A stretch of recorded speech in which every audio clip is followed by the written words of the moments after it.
Sobrang napagod talaga ako sa gala namin sa IKEA kahapon. Kaya naman buong araw ako halos talagang tamad na tamad magkikilos. Kinagabihan naman, kinailangan namin lumabas ni Papa dahil pareho na kaming walang bigas. So sinama namin si Pink at si Kowa. So bumili lang ako ng 10 kilos sa bigas sa amin. 5 kilos naman kay Papa. Kasi yung lagayan ng bigas ni Papa, pang 5 kilos lang talaga yun. Kaya rin pala namin pinush na umalis ngayong gabi dahil naghanap kami ng Santa hat. Last minute lang kasi ito sinabi. Kailangan daw pala yan para kinabukasan.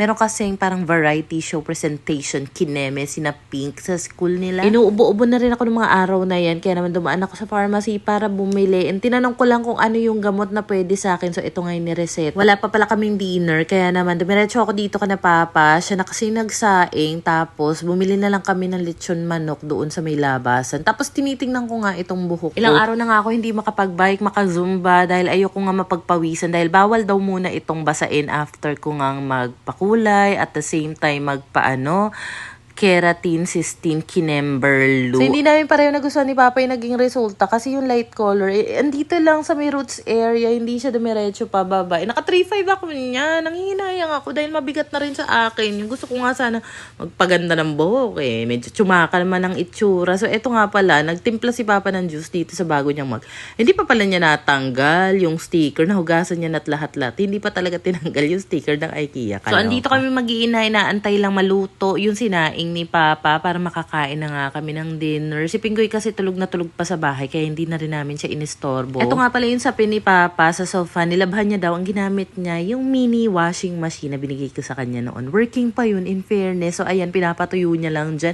And finally, naluto na yung kanin. Pagkatapos namin makapag-dinner ni Pinky, inaya ko nga siya. Lumabas kami. Doon ulit sa labasan. Para ba naman kanina, andun na kami. Ito naman si Papa, kontra na, oy, wag nang tayo mag-grocery ha. Ayun niya kasing gumagastos ako. Paano naman hindi gagastos? Wala na nga kami makain, wala na mong stock sa bahay. Initially, tinapay lang talagang bibili namin ni Pinky. Alphamart na lang yung bukas, kaya doon kami napadpad. And ang dami naming extra na nabili tuloy. Tapos nakita ko to may Lola Remedios, merong mga ganitong tolak angin ba yan? Nagtry na rin ako. Kasi nga, inuubo-ubo ako. Medyo makatin lalamunan ko. At saka itong Paypakwa. Ang sarap pala mamili doon sa may Alphamart. Ang dami makikitang kung ano. Dumaan na rin kami dito para bumili ng biryani para kay Pingoy. Ngayon lang ako order dito. Paano ba naman kasi kanina? Nag-shift siya from madaling araw hanggang 5 p.m. O 8 talaga mag-OT. Kasi nga, meron siyang balak na birthday party celebration kay Pinky na siya talaga ang gagastos. Kaya for the OT talaga siya. So sabi ko, at least pagising ni Pingoy, meron siyang masarap na kakainin. Naalala ko kasi dati, gustong-gusto niya yung biryani na niluluto ni Kuya Hari. Kaya napadaan kami dito, sabi ko, for sure magugustuhan ni Pingoy to. Tinikman ko siya ng kakaunti. In fairness, masarap siya. May certain amoy lang yung ganitong food na ayaw ko talaga. Pero masarap naman. This. Name. Week. Ano yan? W. Work. Ano to? Week 11, day 5. Week is W and then E-E-K. Alright? Next time W-E-E-K is week. Week 11, day 5. Sen is fun. What is Sen? The cat. Sen is fun and cute for his love. Marunong ka na mag-spelling ng ganyan? Yeah. Memories, ito pinaturo niya. Nasulat niya na dito, pero hindi niya pa alam yung IES. Memories for his love and... Happy Ang galing-galing ng ate ko. Good job, ate. and happy fun. And happy fun. Good job, ate.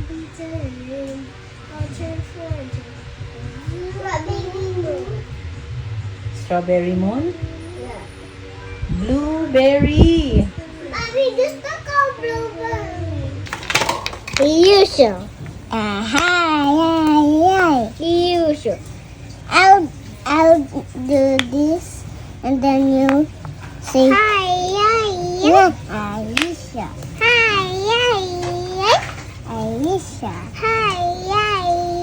Ang galing din talaga mga alam ng cellphone ng mami nitong mga anak ko. At kita mo naman, meron lang ako inasigasa sa lababo. Pagtingin ko sa phone ko, meron na ulit silang kung ano-anong pinagbe-video dito. Today, ang variety show doon sa school ni Pinky. So, kailangan daw red yung top nila and kahit anong pangbaba naman. So, red shorts na lang yung napili ni Pinky. And then, aayusan ko lang siya ng very, very quick ng hair since maglalagay din naman ako ng Santa hat dyan. Maaga ko rin pinaliguan si Kowa. Pinagsabay ko na sila ng ate sasakyan niya para isahang paligo na lang sa mga bata. Si Papa nga pala ang sasama, maghahatid kay Pinky at mag-i-stay doon during the event for the support talaga siya sa apo niya. So buti na lang din andito si Papa dahil nga kapag ganyang kailangan meron titingin sa mga anak ko, pwedeng-pwede siyang on call anytime. Naglagay na rin pala ako ng hairpin sa magkabila ang side nitong Santa Hat para in case magsasayaw-sayaw man sila doon, magtatakbo-takbo man itong si Pinky, hindi malaglag yung Santa Hat niya. Kapag minsan na maglalagay ako ng cologne sa mga bagets, itong Johnson's na Summer Swing yung nilalagay ko. Kasi ang bango niyan, fresh lang. Even ako kapag nasa bahay lang, tapos may time lang na gusto ko naka-cologne lang, nakikihiram lang din ako ng cologne sa mga bagets. And then nag-apply lang din ako ng off na spray sa kanya. Para lang din iwas kagat ng lamo kasi I think sa court yung event na variety show. Ang ulo, huwag mong kalimutan. Stop it! Wait, put natin muna. Sige na, sige na. Dito lang ang paa, ha? Although, sama ka? Ha? No, you cannot. Tulak nga ang Alam mo, sobrang worth it din itong kids bike seat na na-order ko nga sa Orange app. More than a year ago, si Papa pa nga nag-sponsor niyan. Kasi mag 6 years old na si Pinky at caring-carry pa rin siya doon. Pag-alis nga pala nila Papa, si Kowa nagtatampo. Kasi feel na feel niya, naka-princess dress pa nga ni. Tapos hindi naman na isama. Wala rin naman kasing pag-aangkasan. So sabi ko, parang hindi na lang siya mabagot kapag pumasok kami sa loob. Dito na lang ako magwawalis-walis. Tapos nilabas niya nga yung scooter niya para scooter siya.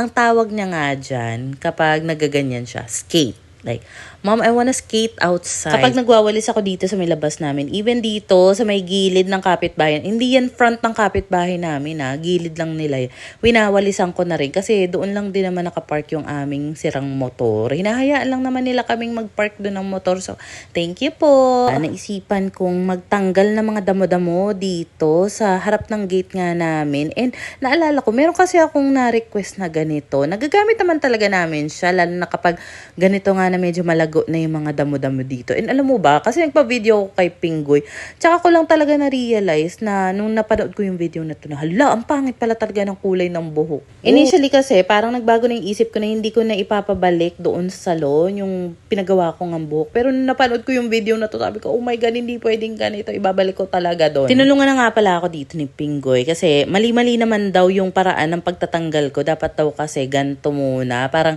may puwersa daw dapat para matanggal yung roots ng mga damo-damo. Kaya ako rin talaga naisipang mag-request ng ganito. I know gardening tool to, like pang halukay ng mga lupa-lupa pag magtatanim, 'di ba?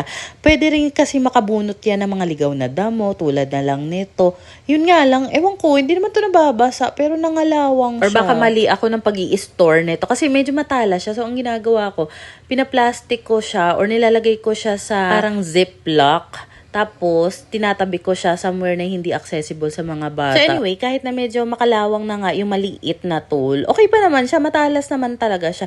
Nakakangalay lang talaga dito, lalo kung wala kang bangkito ba yun or yung maliit na upuan. So eto nga pa lang, inaayos or nililinis ko. Eto yung pinaka-drainage sa tabi ng gate namin. Dahil kita mo naman, halos wala ka na talaga makitang butas dito gawa ng napakalago na nga ng mga dito, damo-damo. In fairness, nakisama rin talaga yung weather ng umagang yan kasi parang past 8 a.m. na rin yata ito. Pero kita mo naman, hindi pa rin OA yung sikat ng araw kasi di ba may mga times na pag ganyang oras, ang sakit na sa balat ng sikat ng araw. Kaya ang tagal ko rin talagang nagawa to dahil most of the time, yun nga yung nagiging excuse ko. But since medyo gloomy nga ang weather, sabi ko, ay magandang opportunity, chance na nga to para makapagdamo nga ako dito. Nautusan ko pa nga si Kowa, sabi ko, nak, i-video mo nga ang mami, maya-maya, siguro, tinamad na, ayan, nilapagdala yung cellphone na nakatapat sa akin. Siguro almost 1 hour din ako dito sa harap ng bahay nagdadamo-damo dyan. Si Pinggoy naman nandun lang din sa loob ng gate dahil doon nga siya nakapwesto. Naka-duty siya. May trabaho siyang inaasikaso. At si Kowa, ayan, palaro-laro sa likod ko. Pero binabantayan ko rin kasi baka mamaya meron sasakyan. Mahirap na, 'di ba? So ito nga pala yung itsura ng drainage dito. Nilagyan niya ng bakal. I think ng landlord ko. Kasi before, ng mga bago pa lang kami dito, may nakikita akong malalaking daga na lumalabas pasok dyan sa kanal na yan. Alam mo, in fairness, umaga pa lang, nasatisfied na nga ako dahil ang dami ko nga natanggal ng mga damo dito na matagal-tagal ko rin naman kasing hindi na asikaso yan.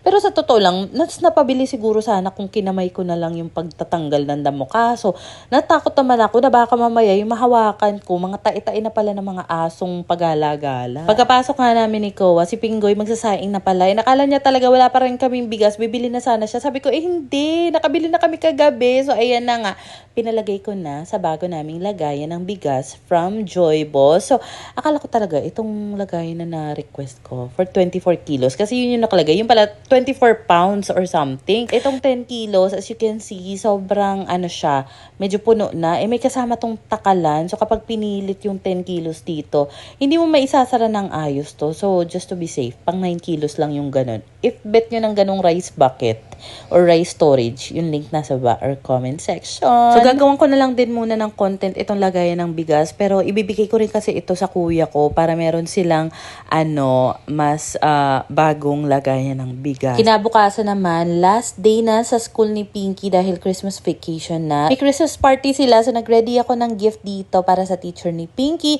Gift para kay Pinky kasi ganun na yung uso ngayon. Yung magulang yung magbibigay ng gift para sa anak. Para nga naman walang sisihan. Tapos, umorder na lang din ako ng isang pizza na dadalhin kasi may potluck kineme sila. Pero sa mga kids, meron na kaming naging ambagan para sa McDonald's nila. Sinundo ko na nga pala itong napaka-energetic kong tatay dahil siya ang sasama doon kay Pink at Kowa sa school. Bali, parang hinatid lang talaga ni Pingo yung mga bagets doon sa school. Then eventually, si Papa na ang titing. Binalik ko na rin pala yung buhok ko sa salon para ipaayos yung kulay. Imbes na itry habulin yung light na color, I decided na magpa-medium or dark brown na lang para mas safe kasi baka mag-itsurang patsi-patsi lang yung light color kapag pinilit habulin.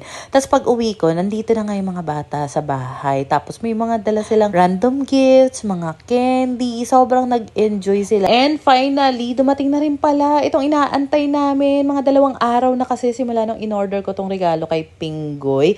So, hindi ko to completely regalo ha dahil 10 kyaw lang naman yung ambag ko dito. Nasa 24K kasi itong iPhone 13 kasi even yung insurance kineme nag-avail na rin siya. So itong iPhone 13 nabili namin sa Orange app sa Apple flagship store para sure na legit. Tapos yung pinaglumaang phone ni Pinggoy mapupunta naman kay Pinky. Bibilhan na lang namin ng phone case. Same color. Ang ganda. Same color mga. Ang ganda. Siyempre yung pansong cake. Isa na.